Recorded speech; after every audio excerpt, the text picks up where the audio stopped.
Sortie de secours. On est avec Alexandre Pell. Bonjour Alexandre.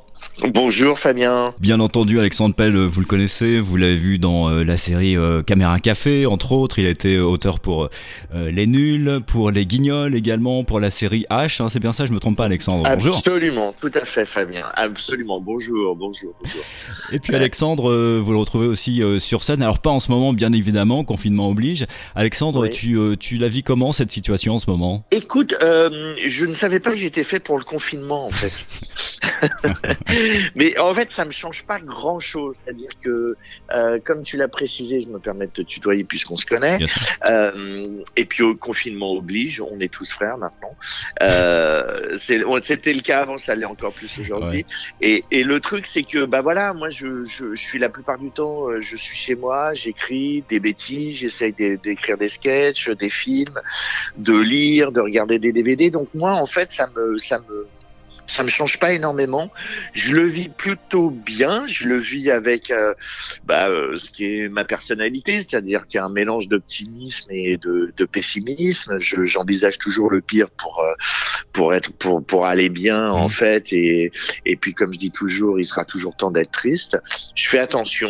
Je fais attention. Je suis devenu hypocondriaque. Ouais. J'ai une petite toux, un éternuement de pollen et boum, là ça y est, je me dis c'est bon. Je l'ai. Je suis devenu un spécialiste en virus, épidémie, pandémie, mais à l'international. Hein. Ouais. Je parle maintenant cette langue. Tu vois, je me suis mis au chinois, donc vraiment. Non, mais sérieusement, c'est vrai que je suis devenu un peu plus hypocondriaque. La situation, écoute, je suis obligé de la subir comme chacun, donc je fais contre mauvaise fortune bon cœur. Et du coup, j'écris énormément et tout ce que les fameux films ou les fameux bouquins que tu avais envie d'écrire mais tu pouvais pas parce que tu as un agenda de gynécologue, je préfère dire gynécologue, ça fait homme à femme que agenda de ministre. Ouais. Le truc c'est que du coup là je me suis mis à écrire 2 films. Voilà, et je fais ça au mieux tous les jours. Je vois plus mes enfants grandir parce que, comme je les vois tous les jours, je les vois pas grandir en fait. C'est comme les chats. Ouais. Ah, c'est quand tu les as tout le temps, les chats. C'est un peu le principe. Et puis voilà, et puis c'est assez intéressant de voir comment les uns et les autres réagissent. On est tous en surréaction.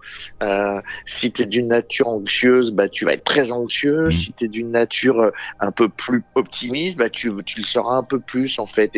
En fait, on essaye, je pense, tous de donner un peu le change et puis par moment d'être un peu sérieux et de se dire ça va être quoi l'après, c'est quoi le pendant, et puis c'est un peu la première fois dans ma vie où je suis pas en projection immédiate mais en projection un peu plus longue. Et puis alors énorme chance pour un cossard comme moi, tous les magasins de bricolage sont fermés. Donc là c'est une bonne excuse pour ne rien faire.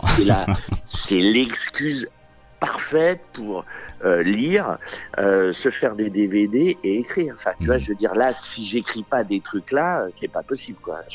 Le bricolage, tu vois, Bricorama ne m'appelle plus, tu vois. Même ma femme a abandonné que je remonte une tringle ou tu vois. Elle a lâché l'affaire, carrément.